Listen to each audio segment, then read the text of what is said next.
अस्सलाम वालेकुम एवरीवन, मैं हूं शाम भल्ली। उम्मीद है आप सब खैरियत से होंगे। अमेरिका दुनिया के चंद उन तरक्की याफ्ता ममालिक में शामिल है जहां पे लोग घर खरीदना ज़्यादा पसंद करते हैं बजाय किराए पे रहने के। इसकी दो वजूहात हैं मेरे नज़दीक। एक वजह तो ये है कि यहाँ पे घर खरीदने की जो रिक्वायरमेंट्स हैं वो थोड़ी सी आसान हैं दूसरे कई तरक्की याफ्ता ममालिक की निस्बत। दूसरी एक वजह यह है कि यहाँ पे सोशल असिस्टेंस की मद में जो लो इनकम वाले लोग हैं उनको वो ज़्यादा बेनिफिट इतने ज़्यादा नहीं मिलते कि वो ये बोलें कि ठीक है हम चोरी काम कर लेते हैं अंडर द टेबल और किराए के घर पे रहते जाते हैं, अपना घर ओन नहीं करते। यहाँ पे लोगों की यही तरजीह होती है कि वो फुल काम करें अच्छे तरीके से और अपना घर जो है अगर वो ओन कर सकते हैं, उनकी रिक्वायरमेंट्स पूरी कर सकते हैं तो अपना घर खरीद के रहें। तो आज के इस व्लॉग में बात करते हैं कि अमेरिका में लोग जो घर वो कैसे खरीद सकते हैं, इसके क्या तरीके हैं। और ये वाला व्लॉग मेरा दो हिस्सों पे मुश्तमिल होगा क्योंकि मैं तफसील से जो है वो बताऊंगा कि यहाँ पे अमेरिका में कैसे घर जो है वो ख़रीदा जा सकता है। तो बात शुरू करते हैं। एक मुहतात अंदाजे के मुताबिक इस वक्त अमेरिका में तकरीबन 65 से 70% के करीब जो लोग हैं वो अपने घर बाय करके रह रहे हैं, यानी कि जो होम ओनर्स हैं, जो अपने घर खरीद के लोग इस वक्त रह रहे हैं 65 to 70% लोग हैं। इससे अंदाज़ा लगाया जा सकता है कि यहाँ पे लोगों की तरजीह होती है कि वो अपना घर खरीद के रहें और जो रिक्वायरमेंट्स हैं वो अगर वो पूरी कर लेते हैं घर खरीदने की, उनके पास वो सारी रिक्वायरमेंट्स हो जाती हैं, वो पैसे वगैरह हो जाते हैं उसके घर खरीदने के लिए, तो वो अपना घर खरीदने को तरजीह देते हैं। तो अब इसके दो तरीके हैं घर खरीदने के। एक तरीका तो ये है कि अगर किसी के पास जनाब सारा कैश मौजूद है तो वो उस कैश का जो वो सबूत उनको देगा कि जायज़ तरीके से, लीगल तरीके से वो उसके पैसे आ रहे हैं, तो वो पैसे उनको सबूत दे के जिससे उसने घर बाय करना है, जो अभी बीच में कंपनीज वगैरह हैं, बैंक वगैरह जिसके थ्रू उसकी ट्रांजैक्शन हुई है, तो सेलर को जो घर बेच रहा है उसके अकाउंट में या उसको वो पैसे दिए जाएंगे और सारी वो फाइनल कर दिया जाएगा ये साबित करने के बाद कि वो पैसा उसका कानूनी और जायज़ है। एक तो ये तरीका है, ये तो बड़ा स्पीडी तरीका है, इसमें तो और ज़्यादा कोई रिक्वायरमेंट नहीं खास होती, बस आपने अपने पैसों का सबूत देना है कैश और ऑफर करनी है रियल एस्टेट एजेंट के ज़रिए और आप जो है वो बाकी सारी जो रिक्वायरमेंट्स हैं वो भी जिक्र करते हैं, वो रिक्वायरमेंट्स पूरी करके तो आप जो घर के जनाब आपको चाबी मिल जाती है और आप साइन वगैरह करके डॉक्यूमेंट्स ले लेते हैं, मार्क मान जाते हैं। लेकिन ये तरीका यहाँ पे बहुत कम जो है वो अपनाया जाता है। जो काफ़ी मिलेनियर्स को अरबपति लोग यहाँ पे हों जिनकी तादाद कम है वो ये तरीका शायद अपनाते हैं। बाकी ज़्यादातर लोग जो लोगों की अक्सरियत है वो यहाँ पे मॉर्गेज पे यानी कि कर्ज लेके बैंकों से या मुख्तलिफ फाइनेंशियल कंपनियों से फिर जो है वो अपना सारी रिक्वायरमेंट्स बाकी पूरी करते हैं और फिर सारा प्रोसेस वो स्टार्ट होता है। जब वो सारा प्रोसेस उनका कंप्लीट हो जाए और वो उन रिक्वायरमेंट्स पे पूरे उतर जाएं तो सारे सबूत जो भी उनकी जिक्र करते हैं कि वो कौन कौन से सबूत उन्होंने देने होते हैं, तो फिर वो अपना घर जो है वो मॉर्गेज पे लोन ले सकते हैं।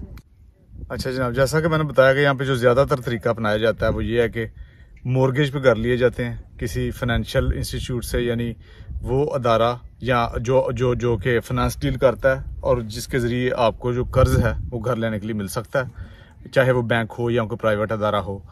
और इस तरीके का आगे से क्या सारा प्रोसेस होता है वो शुरू से लेके अभी ना मैं आपको बताता हूँ।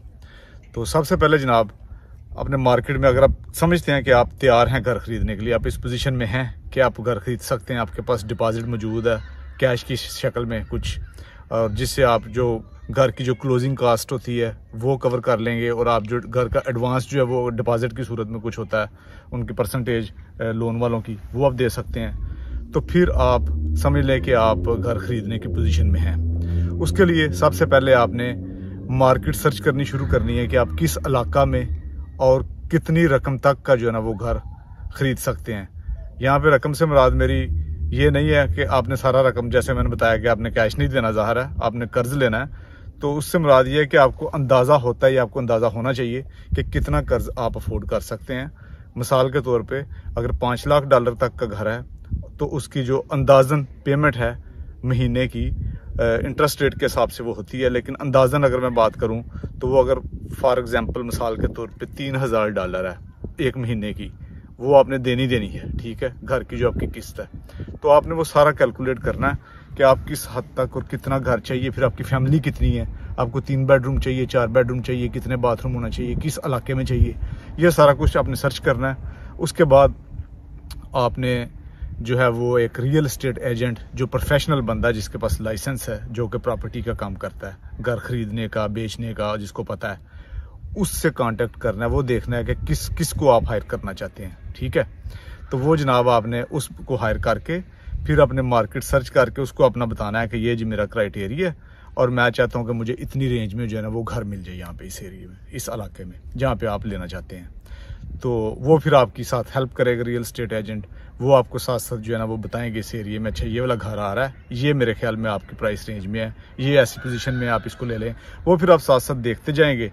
तो जो घर आपको फिर पसंद आ जाता है, हाँ, लेकिन ये यहाँ पे मैं एक और बात बताता चलूँ कि जब आपने उसको रियल एस्टेट एजेंट को उससे कांटेक्ट करना है और जब घर देखने शुरू करने हैं, ठीक है, उस वक्त आपने अपनी जो है वो किसी लोन के लिए अपनी एप्लीकेशन जो कर्ज लेने के लिए घर के लिए, उसको भी जो अपना साथ शुरू कर देना है, ठीक है। उसके लिए उसको कहते हैं कि प्री अप्रूवल लेटर आपने लेना है किसी बैंक से या किसी अच्छे, आप पहले मार्केट सर्च करेंगे या अपने रियल एस्टेट एजेंट से पूछ लें या आप खुद सर्च कर लें कि कहाँ से आपको अच्छा जो है ना वो इंटरेस्ट रेट पे आपको लोन मिल सकता है।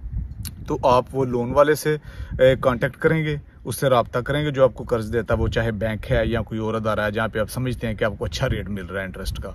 जैसे मिसाल के तौर पे अगर 7% इंटरेस्ट रेट चल रहा है तो हो सकता है किसी जगह आपको 6.5 6.5% मिल जाए, ठीक है। अब वो इंटरेस्ट रेट की भी डिफरेंट जो है वो रिक्वायरमेंट्स होती हैं कि आपका जो क्रेडिट स्कोर है वो कितना है, आपका कैसा है, आपकी जो इनकम है वो कैसी है, ये सारी रिक्वायरमेंट्स वो देखते हैं। तो उस सिलसिला में आप वो 1 या 2 कंपनियों से जो जिसको भी आप बेहतर समझते हैं उनसे कांटेक्ट करके उनको आप अपनी डिटेल भेजेंगे। डिटेल्स में अब क्या होता है, वो ज़्यादातर आपसे आपके W2 यहाँ पे जो होता है, जो साल के बाद आप टैक्स जमा कराते हैं उसको W2 कहते हैं, जो कि आप जॉब करते हैं उस कागज़ को W2, या फिर आप अगर सेल्फ एम्प्लॉयड हैं, अगर आप टैक्स जो है वो खुद जमा कराते हैं, आपका कटता नहीं है, आपका वो ऑटोमेटिकली नहीं काटते सैलरी में से, आप अपना बिजनेस को करते हैं, आप खुद टैक्स अपना जमा कराते हैं, तो फिर वो 1099 होता है। वो आपने जो है वो सारे सबूत वो देने हैं उनको। उसके अलावा आपकी जो है वो गालिबन बैंक स्टेटमेंट जो है वो भी मांगते हैं। फिर आपकी मेन चीज़ जो है वो पे स्टब्स, आपकी जो सैलरी है जो आप जॉब कर रहे हैं उसकी वो सबूत, या फिर वो आपका जो वो सेल्फ एम्प्लॉयड का सबूत कि आपकी जो इनकम आ रही है, 1099 और इस तरह के डॉक्यूमेंट्स, मतलब जिससे आपकी जो इनकम है उसका पता चल जाए कि आपकी इनकम कितनी है। आप अफोर्ड कर भी सकते हैं कि नहीं, ये ना हो कि आप बैंकरप्ट होकर डिफॉल्टर होकर निकले और कर्ज देने वाला जो है वो आपकी जानकार होता फिरे, आपको ढूंढता फिरे, या फिर कोर्ट में आपका केस चला जाए। ये उन्होंने बेसिकली इसमें से देखना होता है। फिर आपका वो क्रेडिट चेक करते हैं कि आपका क्रेडिट कितना है, आपका अच्छा स्कोर है क्रेडिट का। अगर फॉर एग्जांपल आपका 7 से ज़्यादा स्कोर है तो वो अच्छा कंसीडर होता है, 720 से ज़्यादा है तो, और ज़्यादा चांस होता है इंटरेस्ट रेट भी आपको अच्छा मिलेगा, कम मिलेगा, और ज़्यादा आपको लोन की अमाउंट जो है वो ऑफर कर सकते हैं, ठीक है। तो ये कुछ रिक्वायरमेंट्स हैं जो देखते हैं, आप वो एप्लीकेशन फिल करते हैं, उनको भेजते हैं लोन वालों को, बैंक को, और उसके बाद वो जब अप्रूव कर देते हैं आपका वो तो लेटर, तो वो बहुत ज़रूरी है, ठीक है। अगर आप सर्च कर रहे हैं कोई ऑफर देने से पहले घर की, वो आपके पास प्री अप्रूवल लेटर जो है वो होना चाहिए, ठीक। तो प्री अप्रूवल लेटर लेने के बाद फिर रियल एस्टेट एजेंट के थ्रू आप घर देखते हैं। तो घर देखने के बाद जनाब जब आपको घर कोई पसंद आ जाता है तो फिर उस घर के ऊपर आपने ऑफर देनी है। अगर तो ये फॉर एग्जांपल बायर्स मार्केट है, मतलब कि अगर घर जो है वो कम बिक रहे हैं तो फिर बायर मार्केट है। फिर अगर फॉर एग्जांपल 5 लाख का कोई घर लगा हुआ है तो आप हो सकता है अपने एजेंट के थ्रू नेगोशिएट करें उनके साथ, तो वो घर को कम करके 470 475 480 तक भी कर दें, ठीक है। या फिर आपकी जॉइंट पे क्लोजिंग कास्ट होती है वो कवर कर लें, जो भी आप उनके साथ डील करते हैं। लेकिन अगर सेलर मार्केट, अगर घर स्पीड निकल रहे हैं, चुटकी भी जाते घर वो गया, तो फिर जनाब आपने हो सकता है आपको ज़्यादा देना पड़ेगा। 5 लाख का घर है तो क्योंकि एक घर पे एक टाइम में हो सकता है 5 बायर हूँ जो घर खरीदना चाह रहे हों, जिन्होंने ऑफरें दे दी हूँ, फिर जिसकी ज़्यादा ऑफर होगी वो एक्सेप्ट करेगा सेलर। फिर हो सकता है आपको ऊपर से 15 20 25 30 हज़ार डॉलर जो है वो ज़्यादा देनी पड़े घर की कीमत से। तो ये वाले फैक्टर जो है वो देखते हैं जब आपने ऑफर देनी होती है घर की। तो ये तो हो गया कि जब आपने घर को सेलर ने घर लगाया जिस कीमत पे, उसके बाद आपने ऑफर उसको जो है वो कैसे देनी है आपने रियल एस्टेट एजेंट के थ्रू, और उसके लिए क्या चीज़ें देखनी है। तो इससे आगे जो बात है वो अपने अगले व्लॉग पार्ट 2 में करेंगे। तो अब तक के लिए इजाज़त दीजिए। और इंशाल्लाह पार्ट 2 का इंतज़ार करें। उसमें फिर मज़ीद तफसील इसके बाद शुरू करेंगे कि ऑफ़र देने के बाद घर की फिर नेक्स्ट क्या स्टेप्स हैं जो घर ख़रीदने के लिए किसी को यहाँ पे अमेरिका में वो करने पड़ते हैं। तो अब तक के लिए इजाज़त दीजिए। अगर आपको पसंद आए आज का व्लॉग, ये पहला हिस्सा घर ख़रीदने का, तो लाइक और सब्सक्राइब कीजिएगा। इंशाल्लाह इसके पार्ट 2 में फिर मुलाकात होगी। अल्लाह हाफिज़।